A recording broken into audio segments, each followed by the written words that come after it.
अस्सलाम वालेकुम viewers, hopefully आप सारे खैर वाफियत से होंगे। मेरा नाम डॉक्टर मोहम्मद ज़ीशान असलम खींची है और हम एक और नई वीडियो के साथ आपके पास हाजिर हुए हैं। हमारे जो टॉपिक्स चल रहे हैं वो ऐसे हैं, ऐसी बीमारियों के बारे में हैं जो कि क़ुव्वत मुदाफ़ियत के अंदर तब्दीली होने की वजह से होती हैं। इसमें हमने गैंठिया और गैंठिया से रिलेटेड बहुत सारी और बीमारियाँ जो हैं उन्हें पिछली वीडियोज़ के अंदर कवर की हैं। आज जिस खास बीमारी के बारे में हम बात करना चाहते हैं वो इसी तरह नायाब और इसी तरह मुश्किल है समझनी जैसे गैंठिया या SLE या इस तरह की दूसरी चीज़ें, चंबल एसोसिएटेड गैंठिया, जिनके बारे में हमने प्रीवियस वीडियोस बनाई हैं, पहली वीडियोस बनाई हैं, उसी तरह का ये भी समझना मुश्किल है और इसीलिए इसके लिए वीडियो बनानी बड़ी ज़रूरी थी।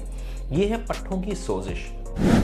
याद रखें इसको, हम अपनी डॉक्टर हज़ार जो अपनी टर्मिनोलॉजी में रूमेटोलॉजिस्ट जो हैं वो पॉलीमायोसाइटिस, डर्मेटोमायोसाइटिस या मायोसाइटिस भी कहते हैं। मायोसाइटिस का मतलब है पट्ठों की सोजिश। तो ये ऐसी बीमारियां हैं जिनके अंदर जो क़ुव्वत मुदाफ़ियत होती है वो बजाय इसके कि वो जोड़ के खिलाफ काम करे और जोड़ के अंदर सोजिश और दर्द पैदा करे, वो पट्ठों के खिलाफ काम करना शुरू कर देती है और मरीज़ अचानक से पट्ठों की दर्दों के अंदर मुब्तला हो जाता है। ऐसे मरीज़ जिनको ऑटोइम्यून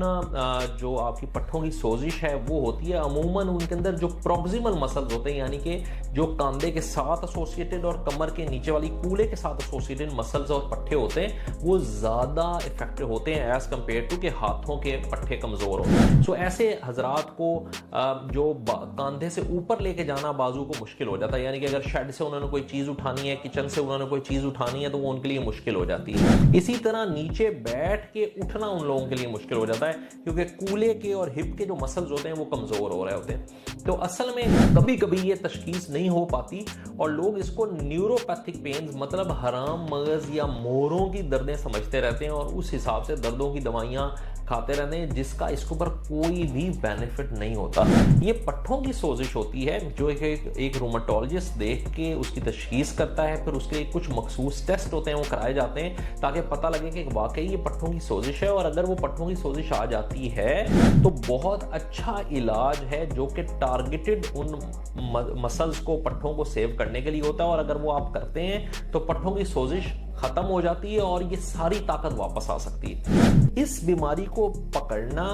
तशखीस करना और इलाज करना जल्दी इसलिए ज़रूरी है कि पट्ठा ज़ाया हो जाता है। जिस तरह हमने बताया कि गैंठिया की तशखीस लेट होगी तो जोड़ टेढ़ा हो जाएगा, इसी तरह अगर पट्ठे की सोजिश की तशखीस भी लेट होगी तो पट्ठा सुकड़ जाएगा उस सोजिश की वजह से और वो पट्ठा ज़ाया हो जाएगा। ऐसे हजरात जिनमें ये लंबा अरसा चलती रहती है और तशखीस प्रॉपर नहीं हो सकती, इलाज प्रॉपर नहीं हो सकता, फिर उनके पट्ठे कमज़ोर हो जाते हैं। सो हमारा जो पैगाम है इस वीडियो से वो ये बताना है कि कोई भी ऐसा मरीज जिसको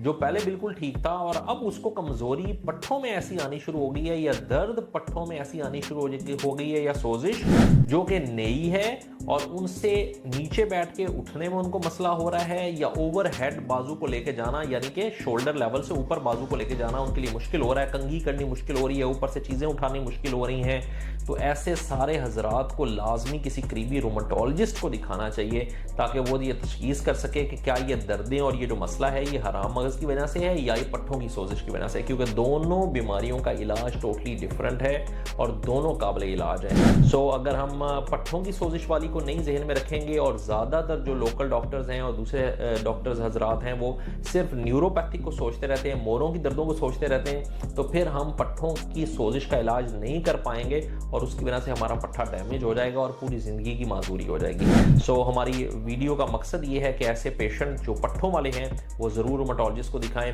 डॉक्टर हजरात के लिए भी ये वीडियो बड़ी ज़रूरी है कि वो जब भी किसी मरीज़ को देखें तो उसके अंदर ये दोनों पॉसिबिलिटीज़ सोचें और दोनों पॉसिबिलिटीज़ के टेस्ट कराएं, देखेंगे इनमें से कौन सी तशखीस है और फिर उसके हिसाब से उसका इलाज कराएं। Thank you.